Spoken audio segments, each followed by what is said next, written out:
Hey, thanks for clicking on this video, and we'll get right to it. So in this diagram, on the left is the basic dimensions for the face of a full-size cutting board. In the center are the lengths of 2x4 sections that you'll need. To get enough material, you'll need 5 full 8-foot 2x4s. And then lastly on the right is the leg schematic. The black line represents the rough leg cutout, and then the final dimension is the gray area on the center. I'm using 3/4 inch birch plywood.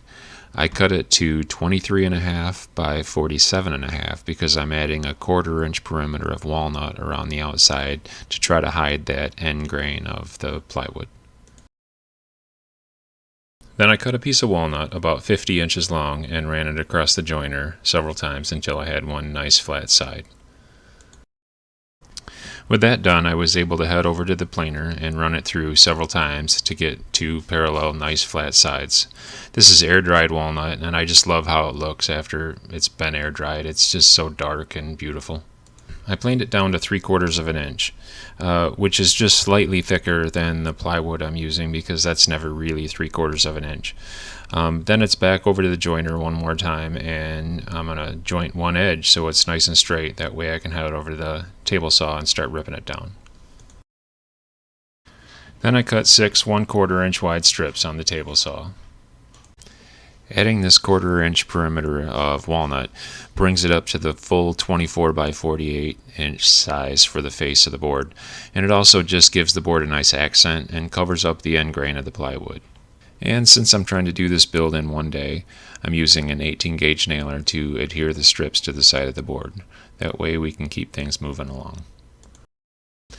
I did the same thing to the other board, and then after a few minutes I came back with a flush trim pull saw and trimmed off the ends.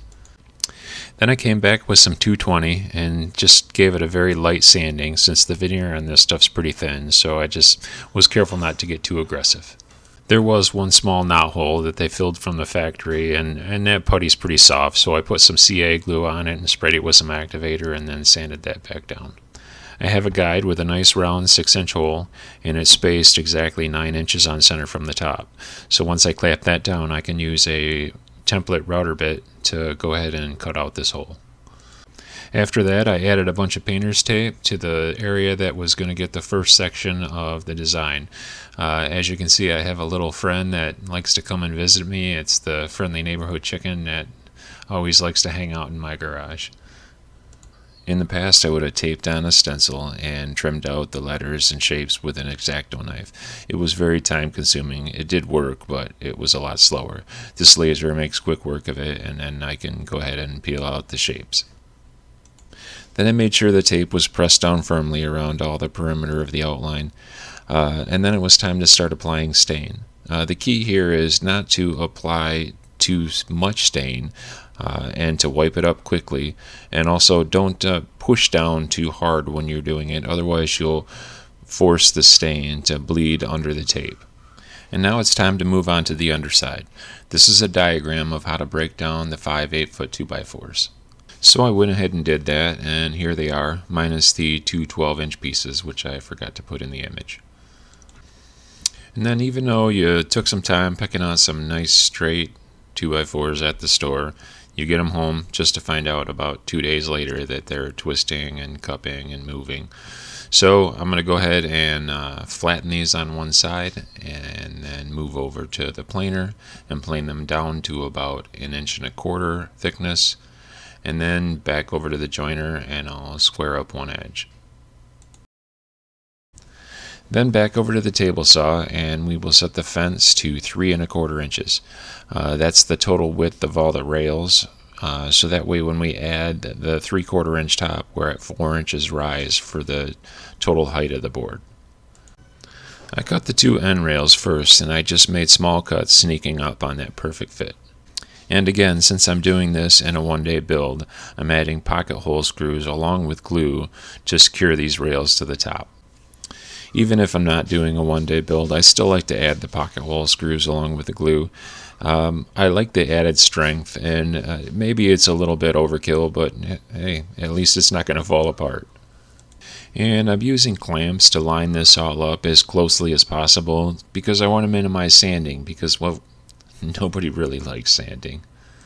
Now I've got the inner rails and I'm cutting a narrow dado in it, which is going to hold a thinner piece of hardboard on the back of the boards, and this will be a bag holder. Now I'm using a router with a 1/4 inch router bit set 1/4 of an inch deep, and I'm cutting a slot in one of the outer rails, just a little bit longer than the length of the door, and this will act as just a receiver when the door is closed to help secure it all. Once the inner rails are glued and screwed down, I can take this last piece, which you can see what I have going here, and I screw that in position, and that's the catch that holds the door closed. And here's how the bag holder door works. You just drop the bags in and slide the door closed. It latches itself. Then it's time to move on to the legs. I'll be sizing them as I showed in the description at the very beginning of the video. They're 3 1/4 inches wide, which is the same width as the rails. And I've got an 18-degree angle on the bottom. I'll be marking the position for the 3/8 hole that's going to go through it. And then I'll use a compass to draw the arc at the top. Once I drill the hole in the first one, then I can use that one as a template and lay it on top of the other pieces and mark them off and just move on and make 4 of these. To get the hole position correct for that 18-degree angle, use a 3/8 inch thick spacer at the top of the arc of the leg and hold the leg in position while you drill the hole. This will make the legs align properly when you stand it up. And this leg size, length, and angle should give you a 12-inch rise at the top of the board, which is what regulation boards should be. And here's the boards after one day. They just need finish. That'll take a few days. But now here they are. A few days later, here's finish on the boards. And if you're wondering about that cool scoreboard in the background, I showcased the build of that in another video. There's a link at the very end of this one you can click on to go see that. And I read all the comments, so I would love to see your feedback on this one in the comment section. Thanks for watching. Please consider subscribing, and I'll see you next time.